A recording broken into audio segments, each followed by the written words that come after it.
In this tutorial segment, we're going to discuss how to model post-tensioning in the slab. And we're going to model both banded and distributed PT.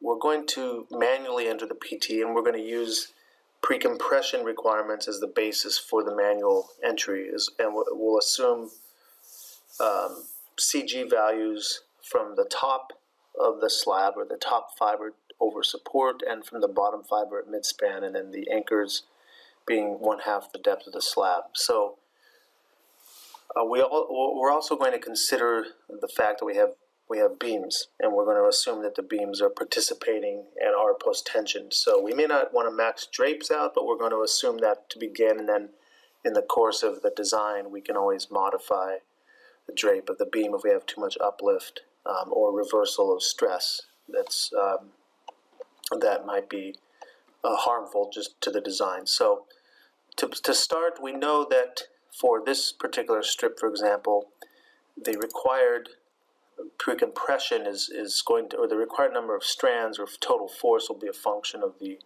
area and the target precompression. So the area of the section might be 2620 inches squared. That's kind of the maximum area at one of the sections over at the far right.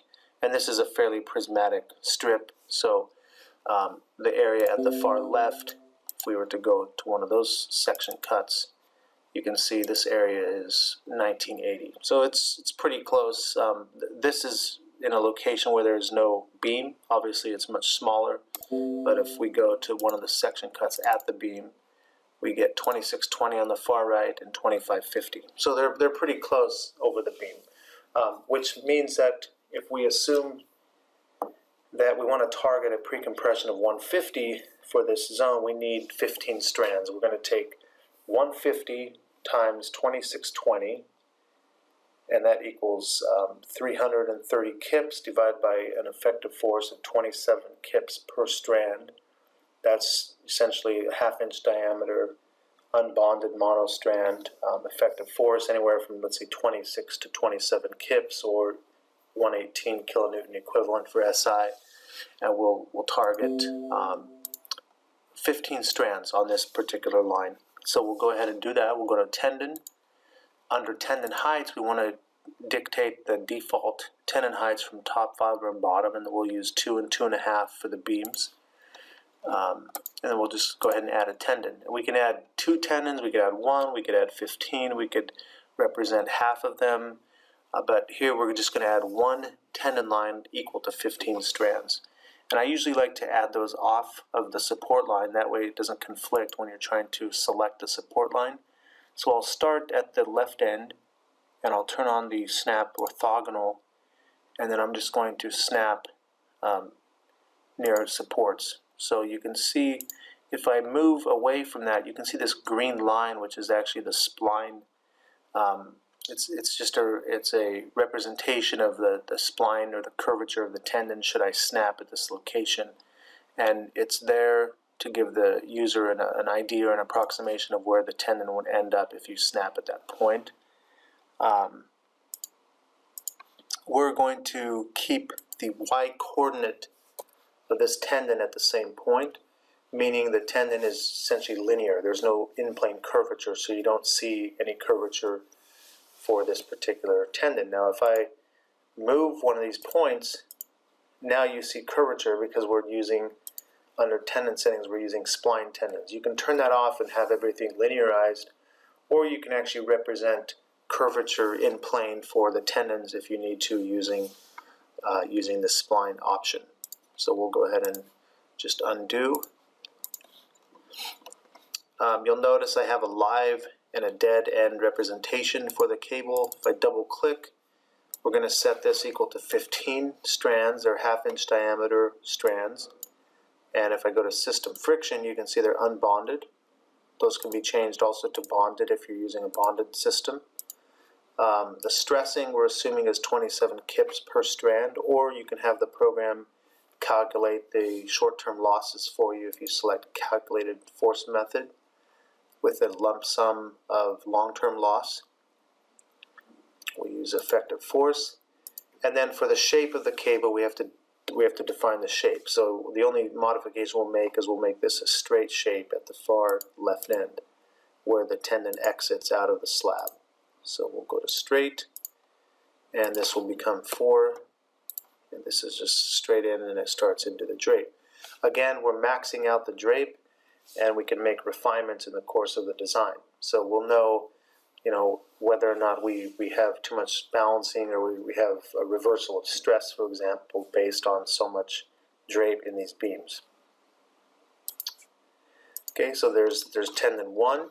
I'll go over to this opposite side, and this is roughly equal to the other side. It's just flip-flopped. So we're going to model always left to right and bottom top for the tendons. So we want to make sure we have a good standard and a consistent approach to modeling the tendons. You want to be able to look at the tendon in the tendon viewer that we just saw, and be able to correlate that with what you're seeing graphically in the model. So here we have live dead again. We need to flip that, and I'll go here to stressing. This is going to become dead live, and now this shape here gets changed on the far right end. This becomes straight. Change that to 4, and we have a similar tendon on this side. Okay, we'll start now with this cable. Now, what we're going to do here is we're going to do an add tendon. So we're going to create a tendon that is all the way through, live.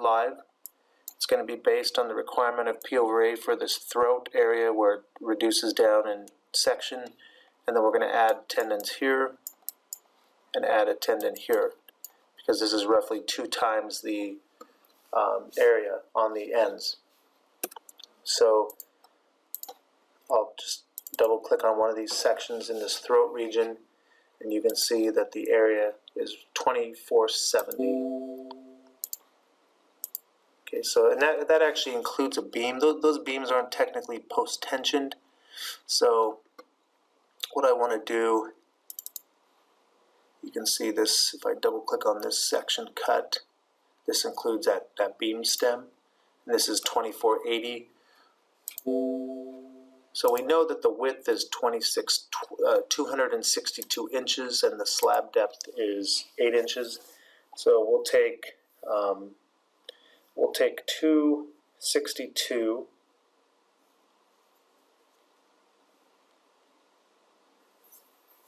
We'll multiply that by 8.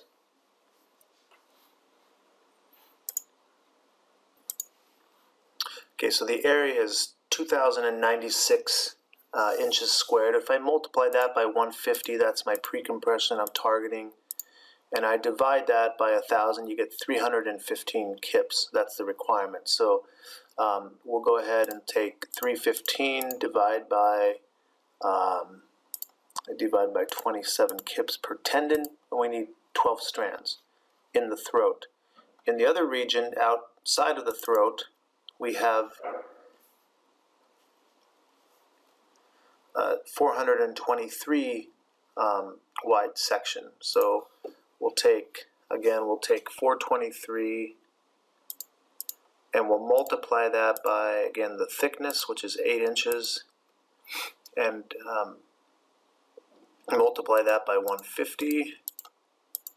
We need 514 kips. So if we take 514 over 27, we need 19 strands. We'll round it to 20. Okay, so we need 12 here and an additional 8 on either end. That's where we'll start. So I'll model back to tendon. I'll add a tendon, and I'll model this just on the bottom of the support line, like so. And I'll use orthogonal again just to make sure it's nice and straight. And we're going to do a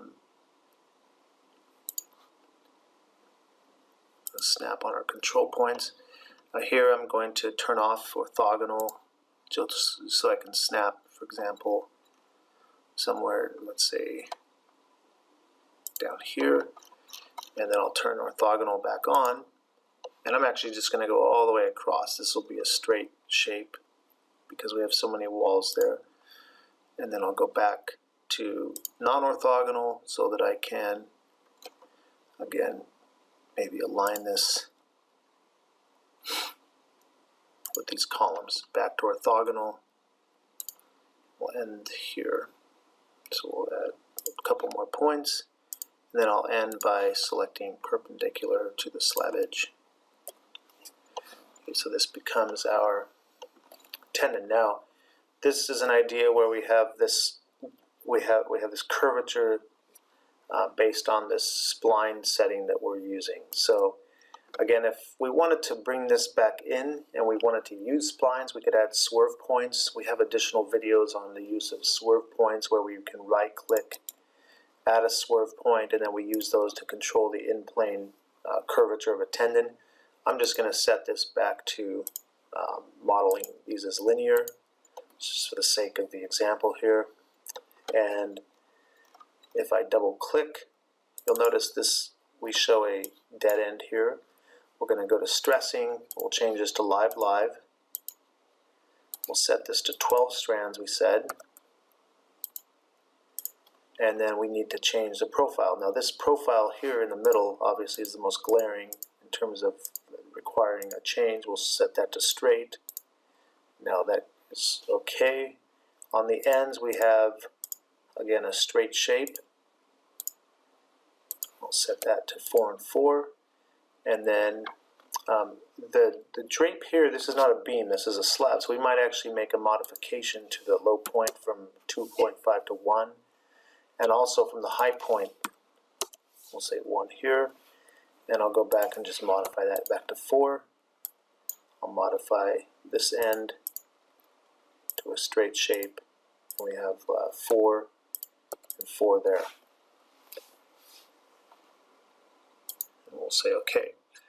So that dictates that first tendon shape, and then again we need to generate tendons on the opposite side of this particular set of columns. So I'm actually just going to copy. I'll do Control-Shift-C. I like to use that command just to nicely copy these things, and then we'll use Snap to Nearest and just align that, let's say, here. Okay, and if I double click on this, I can make changes. This is going to be 8 strands. We had 12 plus 8 equal 20. This becomes the shape of the cable. Again, I'll make changes here to 1 and 1, and then the end spans will be 4.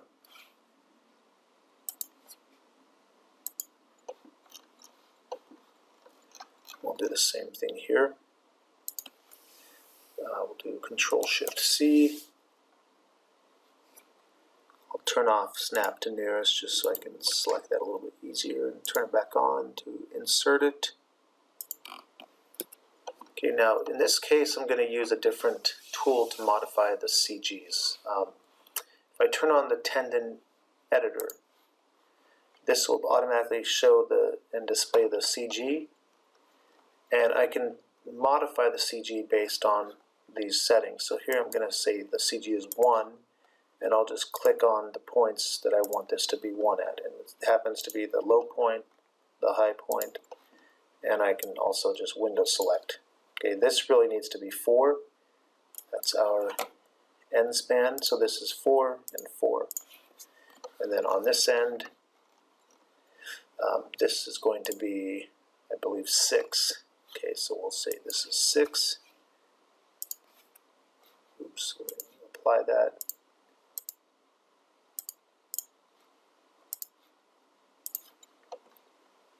Let's try to window select it.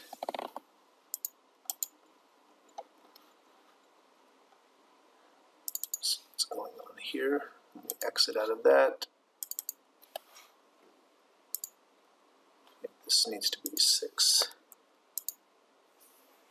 Okay, this slab is actually, it needs to be 4. That slab is only 8 inches. Okay, so we have 1, 1, all the way through to 4 on either end. Alright, so we have our tendons now on top beams, middle, this is more two-way slab. This is still a two-way slab, but we have kind of a band beam there. The beam's technically a beam, not necessarily as wide as what might traditionally be called a band beam, but we're using it similarly. And then we finally have the lower design strip. Again, this is purely prismatic all the way through, so I'll just randomly select one of the cuts, and the area is 3250. Okay, so if we take, we'll clear that, we'll say 3250 times 150 is 487.5 kips. Okay, so we'll clear that.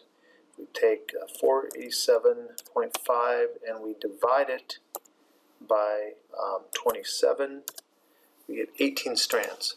Okay, so we're going to run a cable through here with 18 strands. We'll go back to tendon and add the tendon.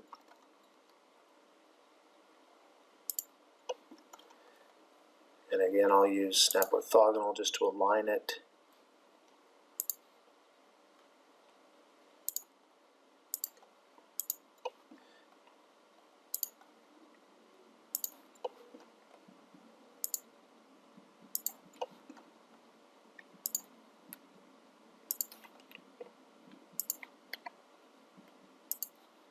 Turn off snap orthogonal so that I could snap perpendicular to the edge of the slab. This should be live.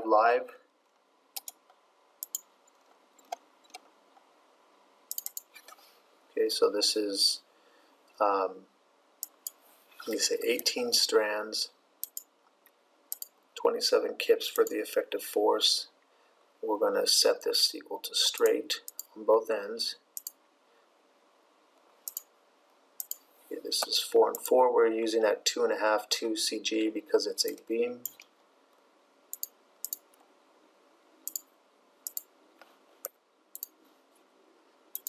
And then for stressing, we'll say it's live and live. Technically, the stressing end is just a graphical representation because we're using effective force. It doesn't really mean anything to the calculation. It would if we were using calculated force. And we have our tendons like so in the X direction. Now, in the Y direction, we'll go ahead and go to floor design, and I'll change the direction of the strips. In this direction, even though we have distributed tendons, the location of these strips on either end and the fact that the strips are pretty uniform means that we're just going to, we can take the opportunity to just add bands. So we're going to do band, band, band, and we know in reality this is going to be distributed out based on whatever the requirement is for strands here. We'll do the same thing here. And then for this zone, we're actually going to show distributed cables through here in the model. Okay, and we're going to take advantage of the use of tendon mapping for 1, 2, 3, 4, 5, and then we're going to add these manually on the ends.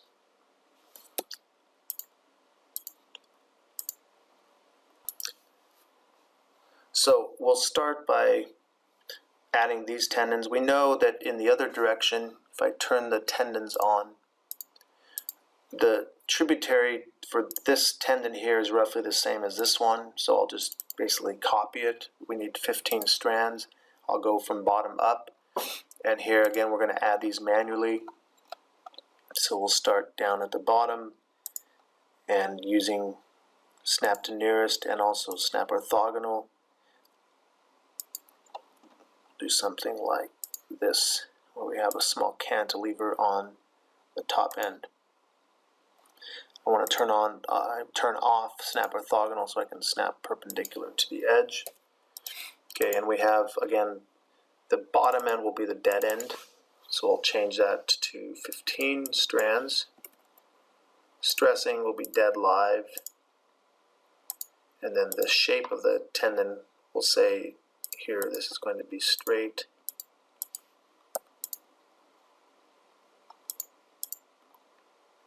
and then straight again on this side. Okay, we may not need this much drape in the second span, but again, that will be evident when we go to design it.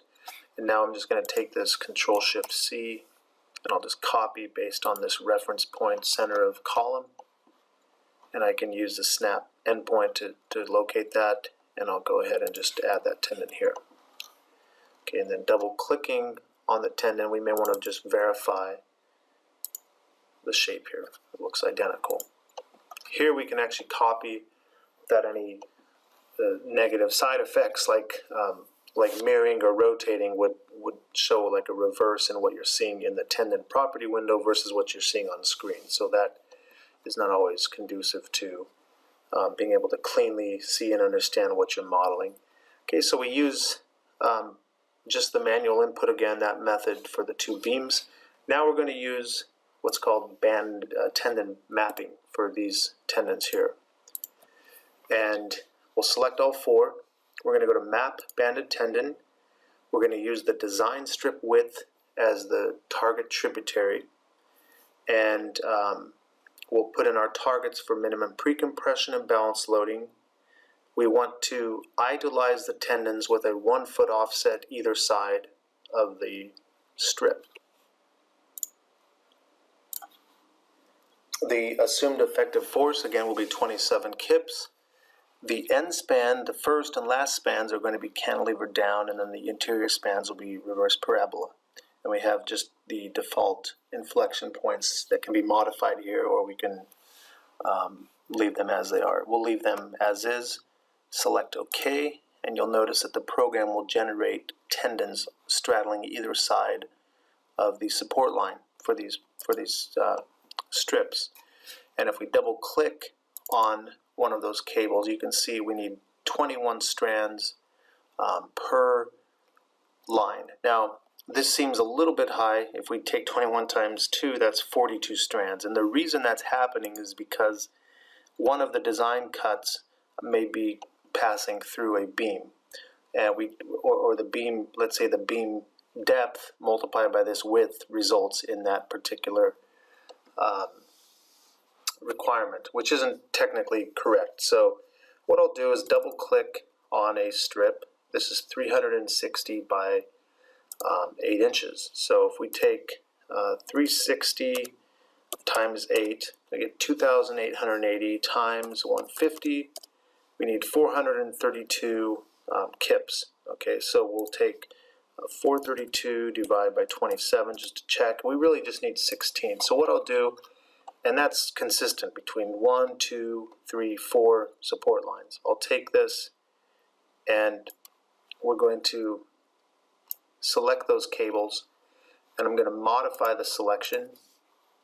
We'll go to tendon, number of strands, and we're just going to modify this to 8. Now I also could have just done this very easily, selecting tendon editor, and I can go to strand. Here I'll go to 8, and I'll say apply, and you can see the program will show the number of strands. I just select the cables here, and we're changing those all to 8. So I have to window select the ends like so in order for that to grab when you window select.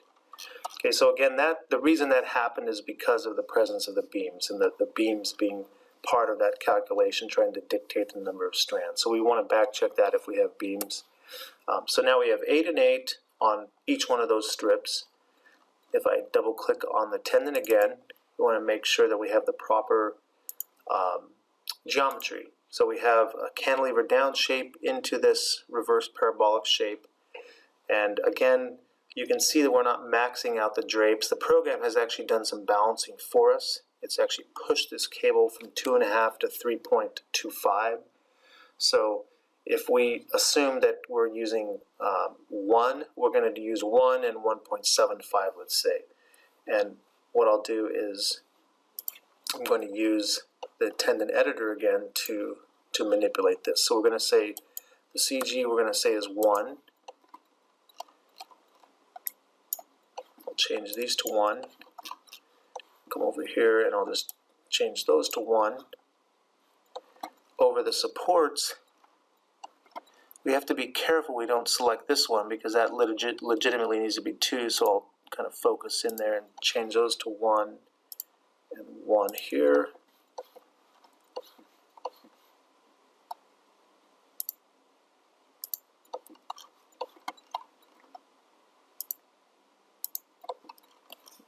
If we wanted to increase the size of the font, we could do that using this setting under Visibility View Settings. For Tendon settings under Finite Element, I can change, for example, the symbol size to 5. Maybe I'll change the font size to 20.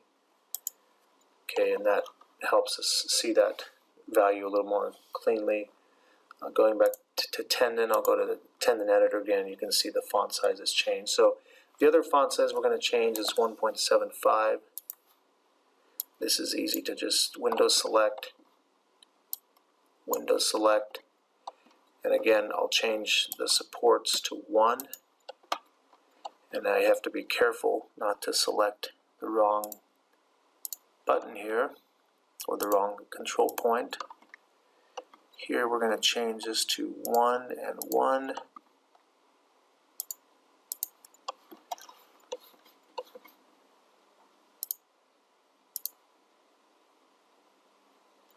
Let's see, this one is also 1 and 1.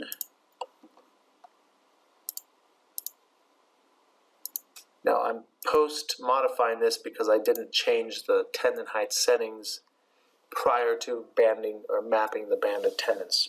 What are really distributed, but we're just representing them as banded. So that's why I'm having to post edit that. But you can see using some of these tools, it's quite easy to do that. Now we want to make the tendons for this distributed region.